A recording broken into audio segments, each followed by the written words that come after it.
Semuanya, sini saya akan menjelaskan tentang materi working in the enterprise.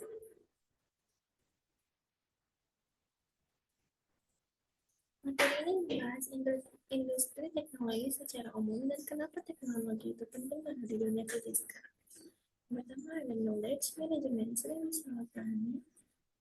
Knowledge management sering salah pahami karena banyak orang mengira knowledge management itu sama dengan sistem informasi atau HR. Padahal sebenarnya lebih luas. Bagaimana pengetahuan dikumpulkan, dikelola, dibagi, dan dimanfaatkan dalam organisasi.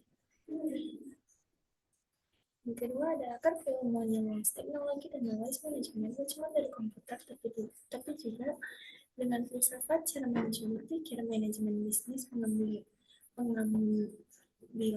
kemudian pengambilan keputusan, antropologi dan psikologi adalah perilaku manusia, information science adalah pengelola informasi, dan computer science adalah sistem dan teknologi. Yang ketiga adalah perbedaan data, informasi, dan knowledge. Data adalah fakta nyata atau angka penjualan daftar nama. Information adalah data yang sudah diolah atau laporan penjualan bulanan. Knowledge adalah pemahaman dan pengalaman untuk mengambil keputusan. Ini penting karena perusahaan tidak cuma butuh data, tapi pengetahuan untuk bertindak.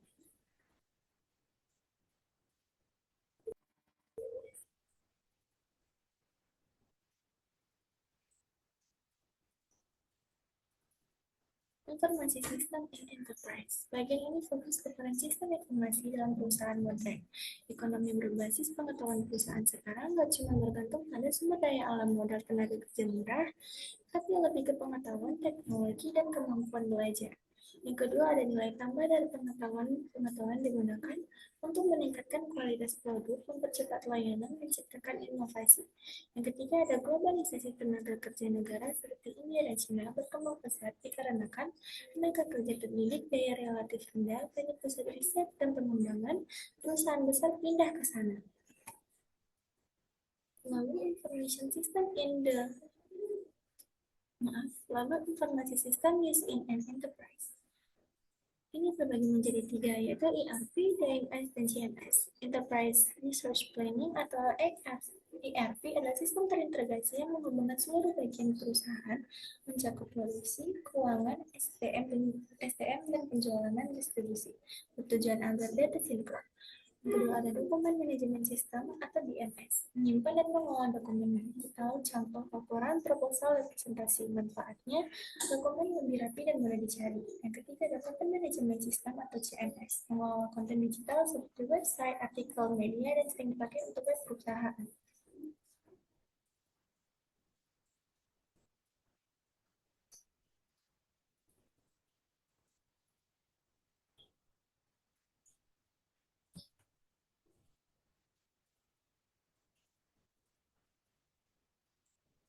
Kemudian ada enterprise-wide information system.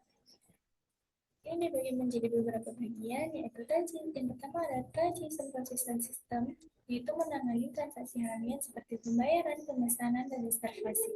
Yang kedua ada manajemen information system, itu menghasilkan laporan untuk manajer agar bisa mengawasi kinerja dan mengambil keputusan.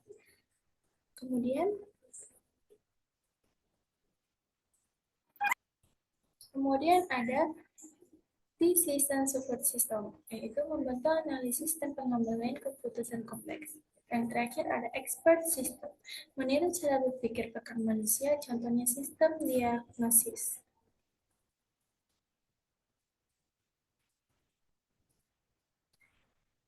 Ini saya akan menjelaskan tentang materi teknologi karir, IT Departments atau bisnis dan pemerintahan. Bagian IT biasanya terbagi menjadi manajemen, perencanaan dan strategi IT, software development seperti membuat mengembangkan sistem, technical support seperti dukungan teknis dan server, operation seperti jaringan dan sistem berjalan, training atau support mengerti pengguna, informasi security itu adalah keamanan data, dan marketing atau strategi adalah digital marketing dan relasi pelangganan.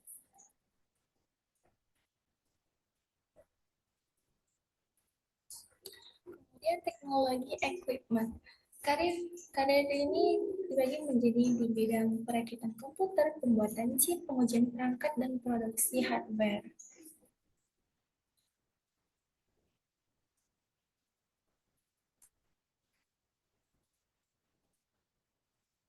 Nah, lalu di sini,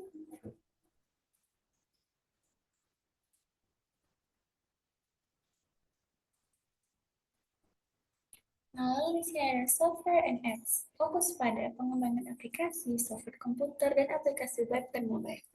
Teknologi service and repair. Perawatan dan perbaikan perangkat bisa dilakukan secara langsung atau remote. Kemudian, teknologi sales. Memahami teknologi dan kebutuhan pelanggan menjual solusi bukan cuma produk. Education, training, and support. Seperti dosen, guru, trainer, perusahaan. Helpdesk dengan membantu masalah teknis pengguna. IT Consulting adalah konsultan IT memberi solusi sesuai kebutuhan klien, seperti skill teknis dan komunikasi yang baik.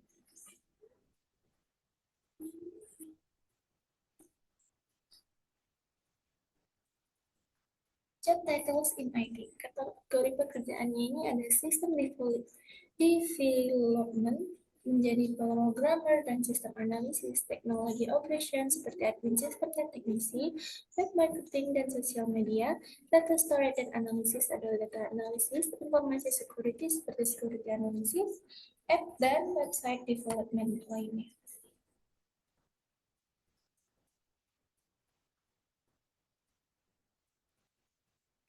Nah, teknologi sertifikasi. Jenis sertifikasinya itu seperti aplikasi software, yaitu Microsoft Office Specialist, data dan database, data science, dan database admin, hardware seperti CompTIA dan A+, networking, Cisco, dan lain-lainnya, operasi sistem Windows dan Linux, programmer seperti PNP atau Google Apps, security, CSSP. Sertifikasi ini membantu meningkatkan kredibilitas dan peluang kerja lebih besar.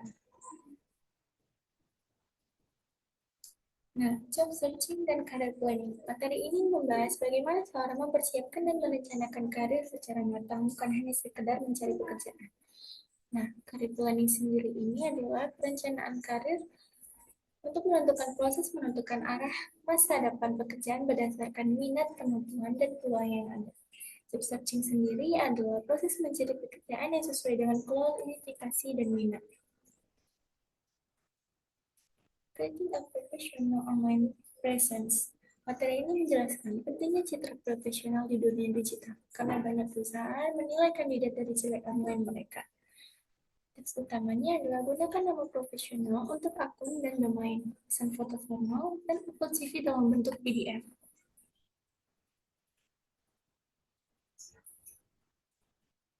Nah, kesimpulan dari materi ini adalah materi ini membahas peran teknologi informasi dalam mendukung pengelolaan informasi dan pengembalian keputusan di organisasi melalui sistem informasi seperti ERP, TPS, IMS, dan DSS. Materi ini juga menjelaskan berbagai peluang karir di bidang teknologi yang didukung oleh sertifikasi profesional, serta pentingnya perencanaan karir, pencarian kerja yang tepat, dan membangun citra profesional online sebagai persiapan memasuki dunia kerja berbasis teknologi.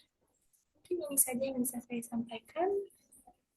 Lebih dan kurangnya saya minta maaf, dan semoga materi ini bisa bermanfaat untuk kalian semua.